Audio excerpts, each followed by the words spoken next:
You had I just don't trust the Jets. The number one overall pick for Packers podcasters. You're on the clock. Who are you taking? Andy Herman. Oh, like, is there a question? Andy Herman? Do I have to think about Aaron? I mean, I love Aaron Nagler. Like, let's be honest. Like, Nags is great.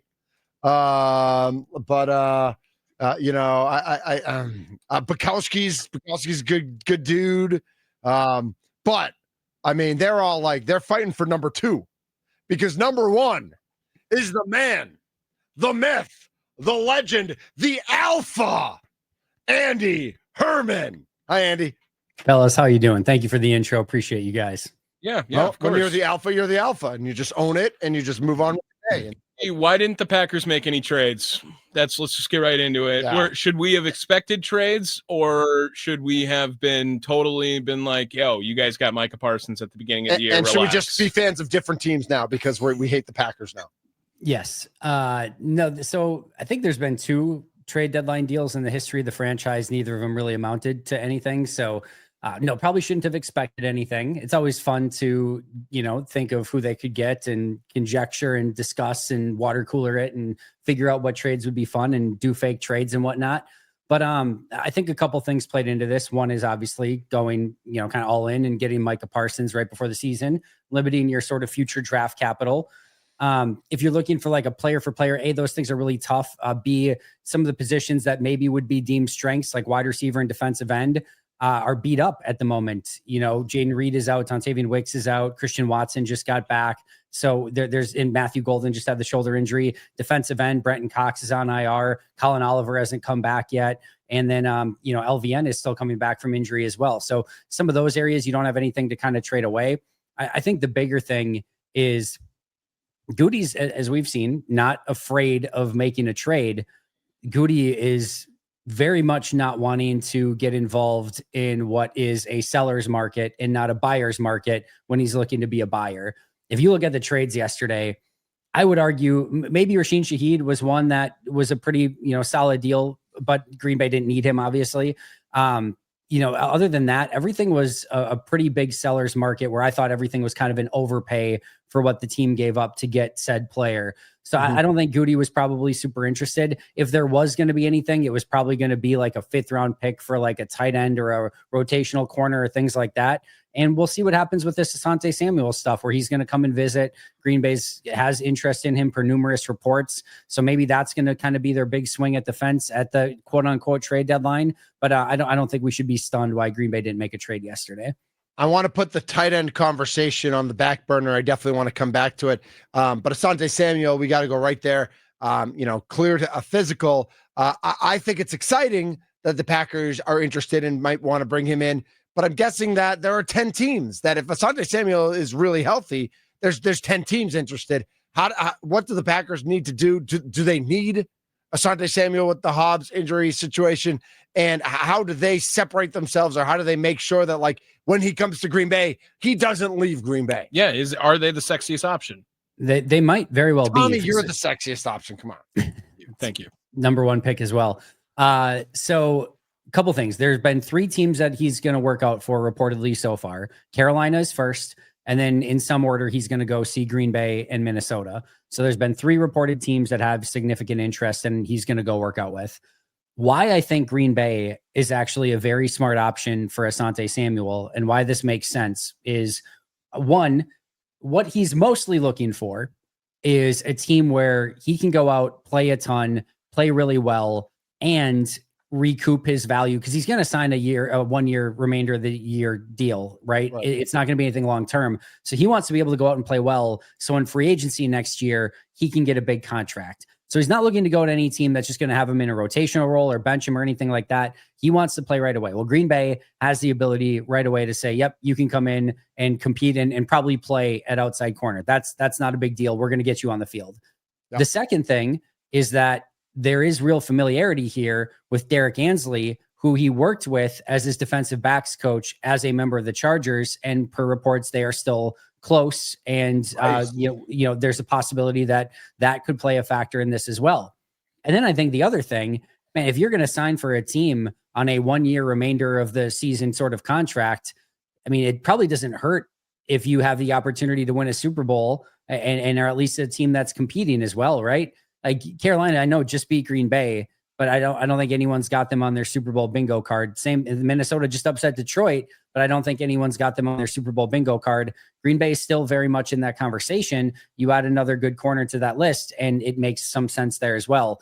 And then I'm sure the last thing is, a little bit of that dollars and cents will probably play into this as well. But if you start looking at, Green Bay's got the salary cap space. That is not an issue. They don't have to clear anything. They have plenty of it if they want to use it. They've got the connection with Ansley. They've got the starting spot available. And again, they have an opportunity to go out and win. That seems like a pretty enticing pitch to one Asante Samuel Jr.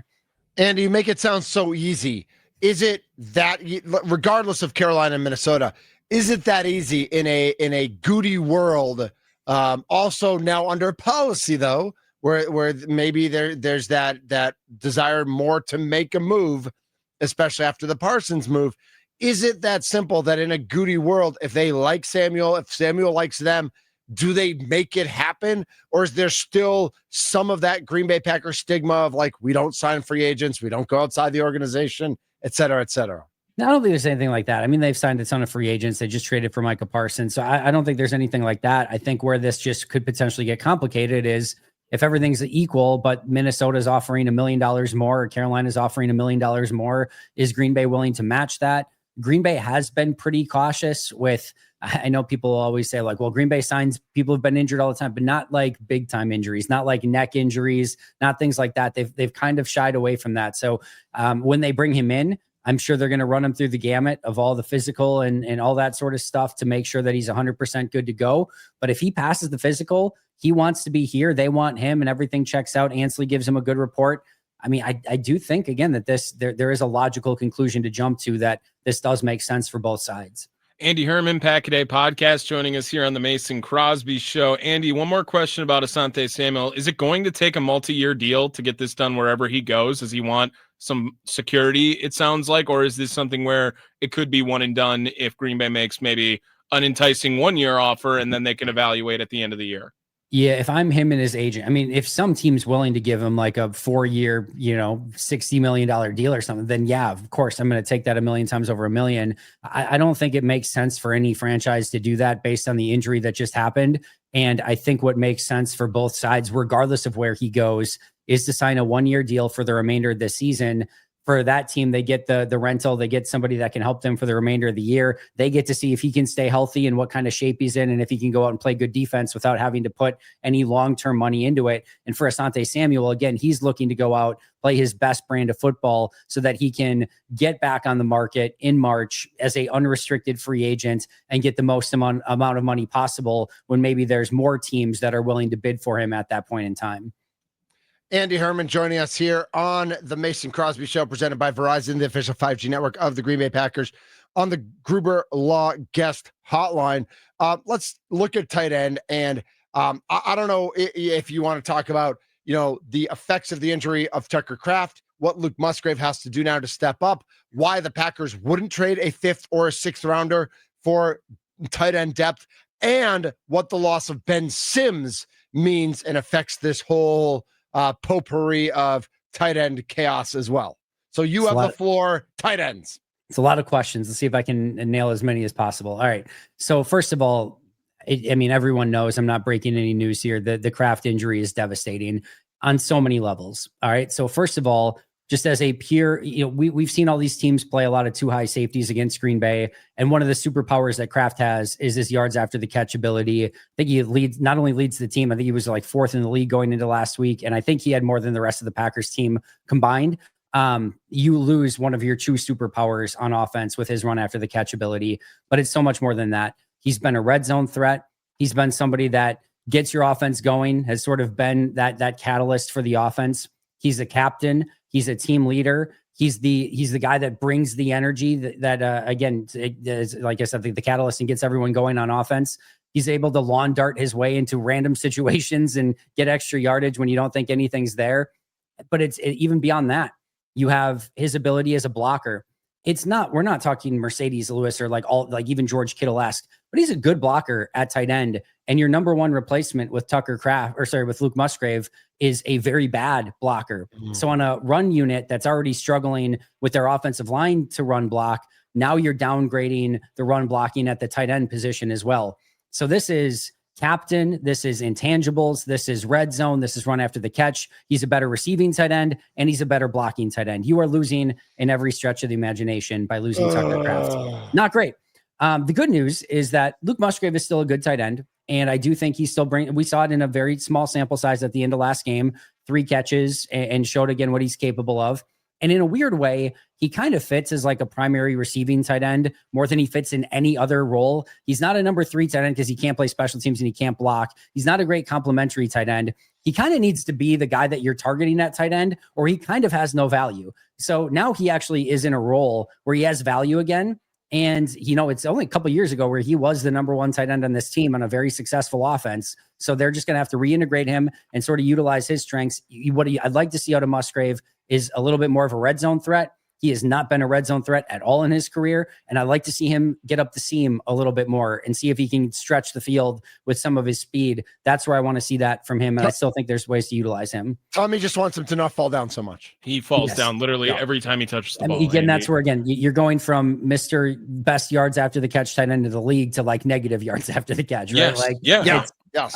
That's a problem. That's a big problem. So they're going to have to figure out again how Musgrave fits in certain situations, what he does well, and utilize him in different ways than you use Kraft, because they're 2 totally different types of tight ends. Ben Sims hurting is a bummer. I don't think it mitigates anything all that much. It would have been nice to have him as a number 3 tight end. He's probably an upgrade over Josh Wiley, but it's not anything super crazy. As far as why they didn't make the trade, I think the biggest thing that I would say here is that it probably just takes 2 to tango. And, if you want that tight end, you can't just, say like, hey, I want Michael Mayer, I will give you a 5th round pick. The Raiders are like, well, no, we don't want to give him up for a 5th round pick. Like, I know he's our number 2, but we have no interest in doing that. And so like they say, well, we want a 3, and Green Bay's, well, we're not going to give a 3 for Michael Mayer. Can you be serious for a moment? So I just think it probably comes down a little bit more to, the cost of some of those players. And then when you get into like Chiga Okonkwo was available from the Titans. Is that, he's undersized. He's a receiving tight end. He can't block. He might be a worse blocker than Musgrave. Does that actually add anything? Or are you just getting a worse version of Luke Musgrave? So sometimes doing something for the sake of doing something isn't actually doing anything. You're not actually gaining any progress. And I think in this case, letting Musgrave and Fitzpatrick, who are probably the 2 best options of something that you could have found at a realistic price, makes sense. I always liked Wiley as I think he was a 5th round pick in 2023. He's a solid receiving tight end. I'm interested to see. Sometimes these tight ends take a few years to develop, and maybe he's just in that sweet spot. We'll see. But it's no matter what, this all goes back to, it's a devastating loss with Tucker Kraft. Did I answer all of them? Did I miss one? Yeah. No, sounds good to me. That was good. Andy, I have a question about this Packers offense. Are they going to be in an identity crisis this second half of the season? Because it felt like they were maybe leaning into Tucker Kraft being a part of that identity, and they were going to maybe let Jordan Love sling a little bit and, do whatever he wants with Tucker on the field. And Josh Jacobs, it hasn't really been the same this year as it was last year with Green Bay. And now Tucker Kraft goes down and the offensive line can't run block for anything. Like, I feel like the offense is in an identity crisis heading into the second half of the season. Yeah, I would say, I don't know if it's the second half, but I think they've been in one in the first half of the season, so I do think that they have got to figure out who they want to be. And this is one of my criticisms of Matt, is it feels like the identity is, what does the other team do poorly? And we want to attack that, which is not a bad idea in general. I just don't know that it can be the core of who you are as a team, especially as teams change up things week to week. And other coaches are really good at scheming things too and changing things up when you least expect it. So I don't think that can be the core. And I think Green Bay has to figure out, well, what part of your run offense works well? How can you run the ball effectively? They haven't really figured that out yet. And then, now losing Tucker Kraft, your key run after the catch, if all these teams are going to play 2 high safeties, your biggest run after the catch player is now up for the season. We know you want to be a downfield, deep passing offense, but again, teams are playing soft zone. You got to get them out of that first before you can attack down the field. So they have to figure out how they're going to go about doing that. Clearly, some of the horizontal stuff has not been working the way that they want, or I think any Packers fans has wanted it to work at this point in time. And when you all of a sudden start looking down at the play sheet and say, we're not running the ball effectively. All of our jet sweeps and our outside screens aren't working the way that we want. We can't pass down the field because they're playing too soft of a zone on us. And the middle of the field is all jammed up because, again, we're not stretching the field horizontally. You start looking at the play sheet and being like, all right, what are we going to go to here? So I think that has to be what they figure out, is how you kind of sequence some of this stuff together. That's all still with, I think, like a top 10 offense in this league. And whether you want to look at DVOA or points or however you want to view it, they're still really good. It just feels like there is so much more out there for them, and they just have to find a better rhythm and consistency. And Andy, let's get to another hard hitter. Matt Lafleur, under a lot of criticism over his performances and the losses specifically for Green Bay. And traditionally, I would probably say pump the brakes. And, this is a 5-2-1 team. So things are going well. They're in the NFC North. They're the top team in a very competitive division. But for the first time against Carolina, he's saying things like, we knew exactly what they were going to do, and this is right where we thought they would be. And it just seems like, if you knew this, why didn't you have any counteraction towards what Carolina was going to do to try and control the ball game the way they did and ultimately give you the second loss of the season?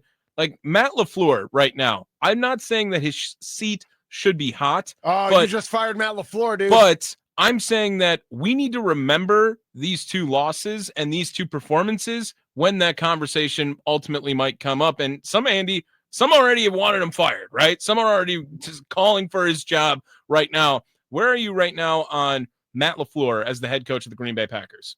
Yeah, I think, one of the things that we talked about is, from the identity standpoint, is who do you want to be and what do you want to do? And again, you hear what Matt said, well, this is where we thought this game was going to be. This is what we thought they were going to do. Okay, what do you want? I want less focus on what the other team is doing and what they're. Right. I want you go out and play your game. You make it so that they have to bend to your will, not that you're moving everything around and changing the pieces every week based on what the other. Of course, there's going to be scheming and game planning, but again, there has to be something that you can lean on. Yes, that you can lean on, that you're going to be good at every single week. So I just think there has to be that mentality of like, we're the best. We're going to go out and crush this team. Yes, you have to be prepared for them, but I don't want this of like, well, we have to be cautious because we know they're going to come in and play us stuff. No, go out for the kill. Go out and play a 4-quarter game and get your side of the house fixed up first, so that these penalties and the mistakes and all the stuff that we've seen over and over, the special teams and the missed kicks, etc., don't continue to happen. And I think that's when you're going to start seeing this team play better. And all of that's the question. Here's the thing with Matt and for the hot seat and everything like that, right? Everyone understands the expectations for this team. When you trade for Micah Parsons, you're inviting, hey, it's Super Bowl time. You are inviting the expectations. And Goody has said all along, like, hey, we understand what the expectations are in Green Bay every year. You may understand that the expectations are Super Bowl. You go get Micah Parsons on a team that was already considered to be a, fringe / legitimate contender. And now it's all in. It's all full steam ahead. So if this is a team that, goes on a huge losing streak and doesn't make the playoffs, or falters towards the end and the same mistakes pop up and they have a similar game to like Philly in the playoffs week one of the playoffs a year ago, where they lose right away and it wasn't really competitive, then yeah, all of those things are going to come up. All of those questions are going to be asked, and the Packers are going to have to decide what they do in that situation. But we're also talking about a team, despite the teams that they lost to, that has lost 2 games, the same as every other team in the NFL. Every team's that lost at least 2 games. They've lost by a combined 6 points.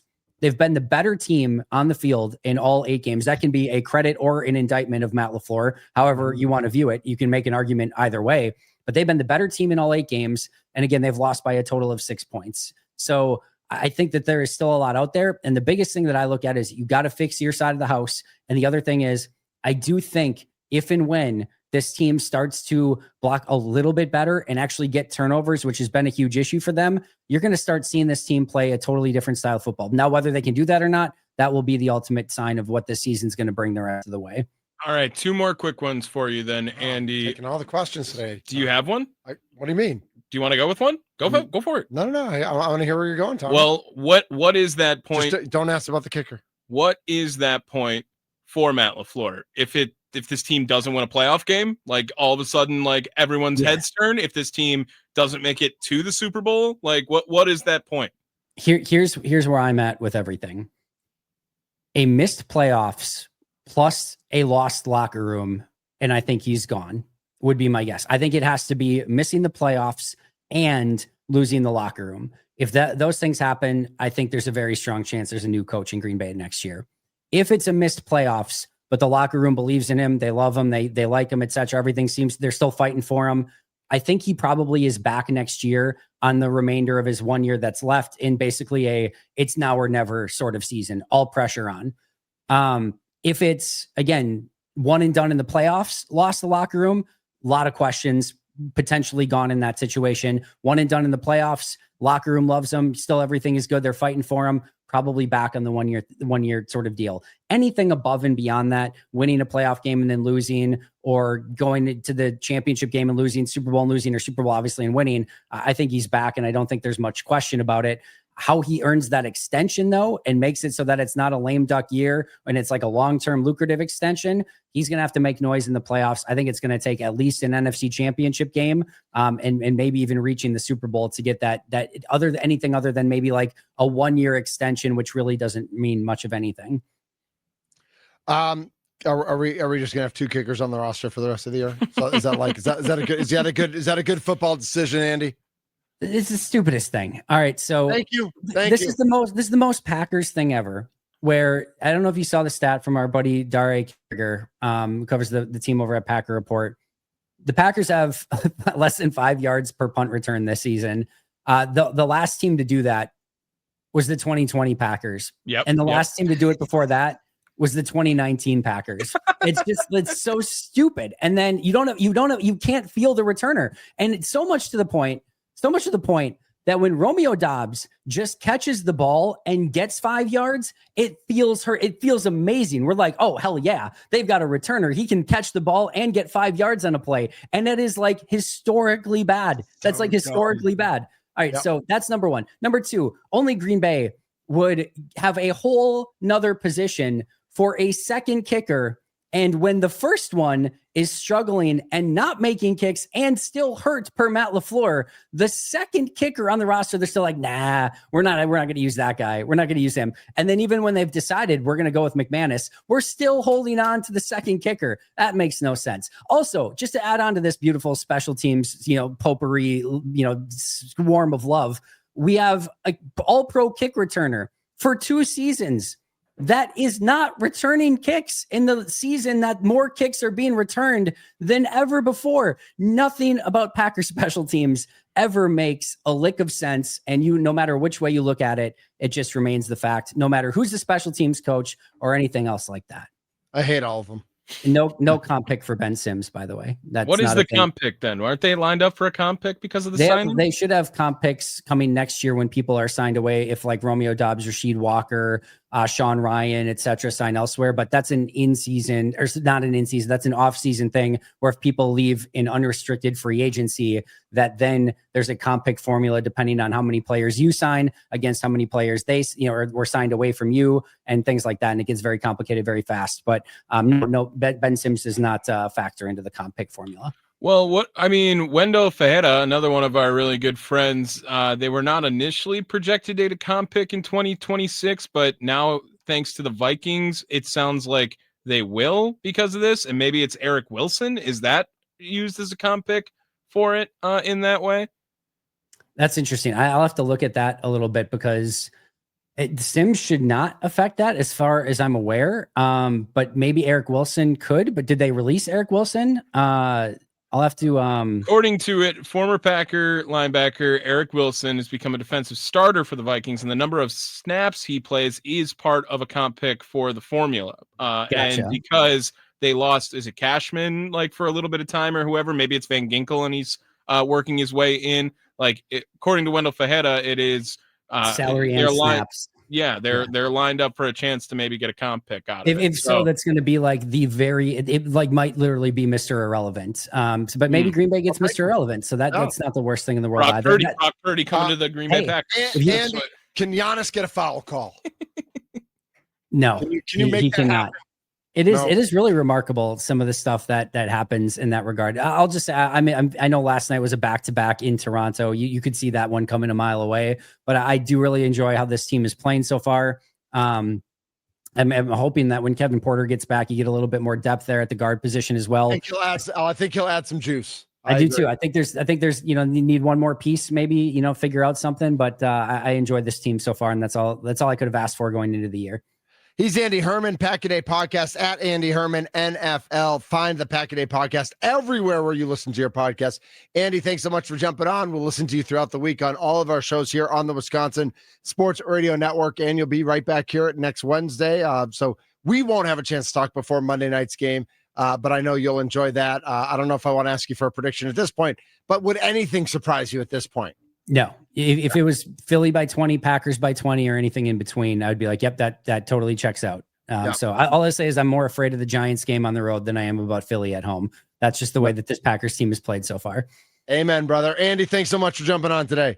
Hey, appreciate you guys. Have a good one. You bet. Andy Herman at Andy Herman NFL. Follow him all over all the socials. Pack a Day Podcast does amazing work every day on YouTube, just churning out content and awesomeness and greatness, etc. I threw up a question on Facebook. Why do you like sports? The Brewers lost in the playoffs. Kraft is hurt and the Packers lost to the Panthers. Giannis can't get a call. Remind me why you like sports. It's up on the Thunder MKE Facebook page. We've got a ton of response. We'll get to that next right here on Thunder and Tommy. We are the Mason Crosby Show presented by Verizon.